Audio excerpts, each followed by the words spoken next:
ಇವತ್ತು ಸಂಜೆ ಅಷ್ಟರಲ್ಲಿ ಗಾಡಿ ಕೊಡ್ಸಿಲ್ಲ ಅಂದ್ರೆ ಸತ್ತೋಗ್ಬಿಡ್ತೀನಿ. ಆ ಥರ ಮಾತಾಡ್ಬೇಡಪ್ಪ. ನಿಜವಾಗ್ಲೂ ಸತ್ತೋಗ್ತೀನಿ. ಏನು ಮಾಡ್ತೀಯ ಇವಾಗ? ಕೈಯಲ್ಲಿ ಬೇರೆ ದುಡ್ಡಿಲ್ಲ, ಸತ್ತೋಗ್ತೀನಿ ಅಂತ ಬೇರೆ ಎದುರಿಸಿ ಹೋಗ್ತಾ ಇದ್ದಾನೆ. ಏನು ಮಾಡೋದಣ್ಣ, ನಮ್ಗಿರೋದು ಒಬ್ಬನೇ ಮಗ. ಕೊಡ್ಸಿಲ್ಲ ಅಂದರೆ ಸತ್ತೋಗ್ತೀನಿ ಅಂತ ಭಯ ಪಡಿಸ್ತಾನೆ.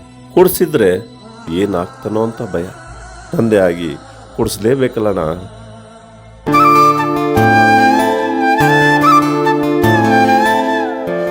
ಹೇಳಪ್ಪ.